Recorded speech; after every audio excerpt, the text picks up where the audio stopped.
Berjumpa lagi Scan bersama Bung Firdaus Ilyas. Iya, berjumpa lagi kita, Bung Meldi Rendra. Partai politik, terutama PDIP, Bung Firdaus, tetap solid di pemilihan legislatif. Ini saya kira kita berbesar hati dengan PDIP solid ya, nomor satu dalam pemenangan pemilu 2024 ini. Ini akan memperkuat oposisi ya. Kita berharap check and balance akan terjadi sehingga PDIP bisa menjadi motor oposisi di Indonesia dan mungkin diikuti oleh partai-partai lain untuk beroposisi, sehingga demokrasi kita pada titik itu akan lebih baik, Bung Firdaus. Iya, betul Bung Meldi. Jadi ada juga di samping hiruk-pikuk begitu ya, satu sisi kita sudah melihat kira-kira arah dari hasil pemilu Pilpres 2024 gitu, sambil menunggu hasil resmi dari KPU gitu, dengan persoalan-persoalan real count ataupun hasil quick count begitu ya.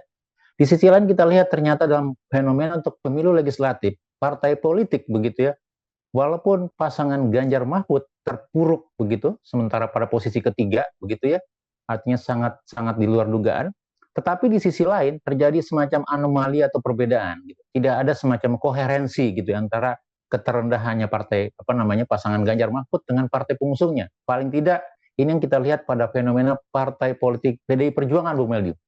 PDI Perjuangan sebagai pengusung utama partai Ganjar Mahfud begitu tetap kokoh di posisi pertama, walaupun sekali lagi dari sisi jumlah persentase suara kalau kita lihat dari hasil real count sementara KPU atau quick count begitu ya, dia mengalami penurunan dibandingkan perolehannya tahun 2019, Bung Meldi. Untuk sementara untuk pemilu, terutama dari sisi legislatif atau partai politik, untuk 2024, PDIP itu berada pada rentang antara 16 sampai 17%, Bung Meldi. Masih di atas, dan yang mengejutkan sedikit adalah bagaimana Partai Golkar itu juga berjuang menjadi nomor 2, Bung Meldi. Karena kalau kita lihat dari survei-survei terakhir begitu ya, ada indikasi, ada kecenderungan bahwa Partai Gerindra akan menerobos menjadi pemuncak dalam partai politik gitu. Karena kita lihat bahwa dia semakin menempel partai PDIP. Tetapi tidak dari hasil sementara begitu ya. Ternyata nomor urutnya 2 dan kemudian diikuti dengan tipis oleh Gerindra begitu. Nah, pada konteks ini kita lihat begitu ya, ada satu sisi yang boleh kita jadikan semacam harapan begitu ya, bahwa pengusung partai yang kemungkinan suaranya paling rendah gitu ya, tetapi memiliki kekuatan dalam sisi parlemen yang cukup besar, misalnya PDIP begitu. Nah, harapan kita gitu dengan eskalasi atau komposisi seperti ini akan muncul semacam spirit atau kepercayaan diri tetap menjalankan posisi sebagai, baik diistilahkan sebagai oposisi atau kekuatan di luar parlemen, Bung Meldi. Dan kalau kita lihat begitu gitu ya, dari sekian partai politik yang merupakan gabungan dari 01 dan 03 gitu, kalau kita lihat komposisi suaranya, Bung Meldi, itu hampir 50%, Bung Meldi gitu. Artinya apa? Kita akan memberikan semacam skema check and balance yang kuat nanti kalau memang itu terjadi begitu ya, tidak tergoda gitu dalam sistem pemerintahan Indonesia, Bung Meldi. Iya, dan kita juga di sisi lain melihat PSI, Bung Firdaus ya, PSI partainya Kaisang, ini tidak seperti yang diharapkan sebelumnya ya. Angkanya juga tidak terlalu bagus ya, tidak ya, untuk sementara di Kikon tidak lolos threshold gitu ya. Dan ini juga fenomena yang lain yang bisa kita lihat ya, bahwa PSI juga mengalami masalah-masalah blunder gitu ya, masalah-masalah yang mengakibatkan dia tidak bisa mengambil efek ekor jas dari Jokowi sebagai pengusung Prabowo gitu ya.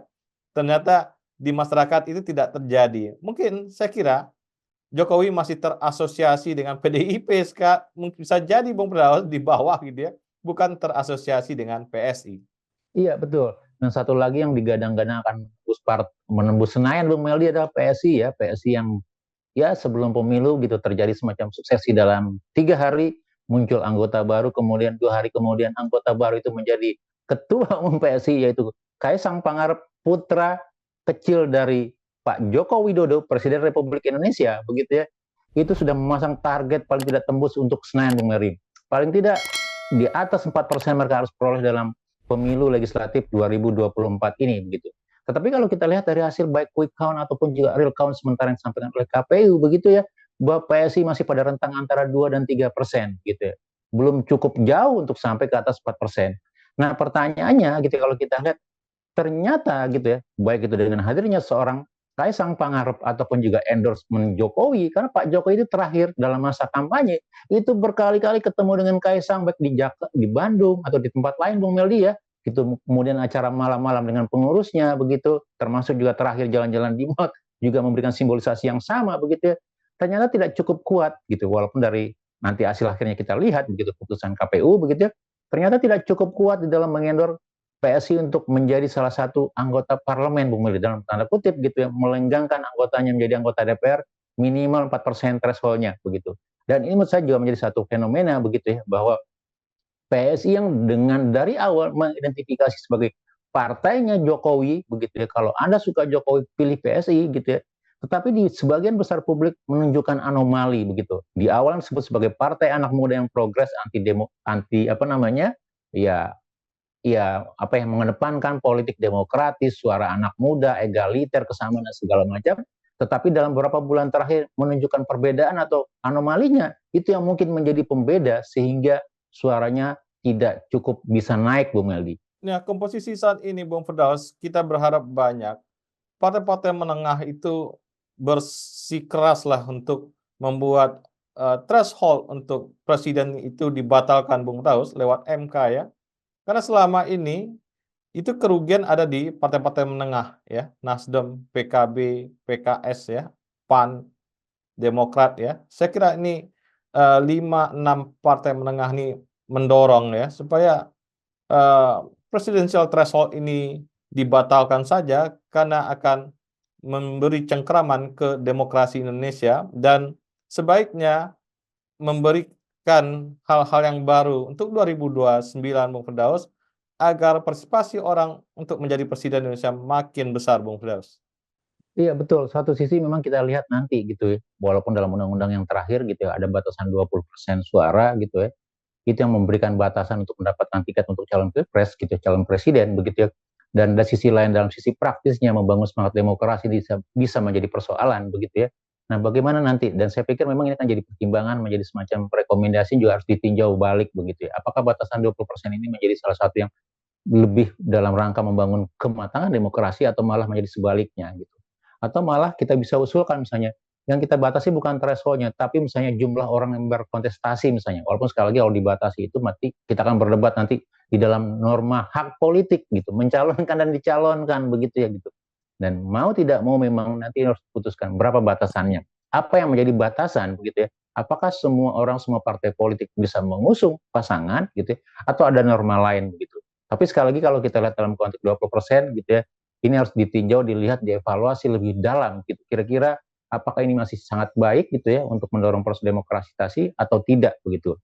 Dan kemudian yang berikutnya menurut saya juga yang penting adalah kita juga memberikan semacam evaluasi untuk sistem pelaksanaan pemilu, Bu Meldi. Kemajuan elektronik, kemajuan segala macam begitu ya, kemudian persiapan. Ternyata dalam prakteknya kita sangat keteteran, Bu Meldi. Itu yang membuat saya, menurut saya gitu ya, bahwa ada persoalan-persoalan lain juga harus dibenahi begitu ya, gitu. Termasuk nanti untuk melihat bagaimana begitu ya dalam sistem apa namanya mendorong kematangan demokrasi begitu ya, dan kalau kita lihat misalnya dari sisi perimbangan suara partai politik, maka nanti tidak akan ada partai politik yang punya semacam wild card yang langsung bisa mengendorse seorang capres kalau kita masih menggunakan asumsi 20% begitu ya gitu. Karena apa? Semuanya kemungkinan di bawah 20%. Artinya apa? Ke depan akan terkonsolidasi gitu semacam gabungan dari partai politik, tidak ada partai politik yang dominan begitu. Dan ini menurut saya menjadi satu kelebihan begitu ya di dalam bagaimana kekuatan itu lebih menyebar rata. Nah, pertanyaannya jangan sampai kekuatan aspirasi yang menyebar merata ini terkooptasi di dalam satu kanal pemerintahan atau kekuasaan dengan atas nama persatuan begitu ya, semua mendapat bagiannya. Itu menurut saya malah tidak sehat begitu. Itu yang mesti kita waspadai, Bu Meldi, sebagai bagian dari yang kita sebut tadi gitu ya, mencoba mengembalikan arah demokrasi, tidak menjadi mundur, tidak menjadi setback, tidak menjadi mengamini misalnya bagaimana benturan kepentingan gitu ya, atau etika itu nomor 3 begitu ya dalam konteks menjaga dinasti misalnya, Bu. Iya, tapi secara umum, Bung Firdaus ya, secara sosiologis nih partai masih mewakili peta sosiologis Indonesia ya, walaupun turun naik perbedaannya nggak terlalu besar. Saya kira mendorong partai untuk bergabung adalah agenda berikutnya yang harus kita lakukan, Bung Firdaus. Iya betul. Dalam jangka panjang kita lihat misalnya pengkutuban kelompok-kelompok nasionalis, kelompok-kelompok berbasis agama. Kalau kita mau coba komposisi kan suaranya masih berputar di situ-situ saja, Bu Meli, begitu. Artinya apa? Kita melihat sebenarnya dari sisi klaster politik Indonesia itu relatif tidak banyak berubah. Yang berubah adalah sisi permainan gitu ya. Kemudian bagaimana ya isu ataupun juga kultus atau pemunculan ide-ide yang membuat misalnya orang penokohan itu lebih penting dibandingkan dari sisi program atau ide-ide atau semangat begitu. Dan menurut saya ini juga bisa menjadi satu catatan begitu ya. Nah harapan kita memang gitu ya, nanti ini akan menimbulkan semacam pembelajaran yang banyak, pengetahuan yang baru untuk kita, baik dalam sisi penyelenggaraannya, dari sisi nilainya begitu ya, ataupun juga nanti dalam membangun sistem demokrasinya begitu. Sehingga kita berharap dengan pemilu 2024 kita tidak mengalami kemunduran begitu ya. Kalaupun ada semacam kemunduran 1-2 langkah belakang begitu ataupun juga semacam setback yang tidak membangun sistem demokrasi gitu. Kita harus segera bersemangat, kita harus bersama-sama meluruskannya kembali, Bung Meldi. Ini yang menjadi PR kita juga, Bung Meldi. Terima kasih, Bung Firdaus. Sama-sama, Bung Meldi. Terima kasih banyak. Salam Indonesia bersih.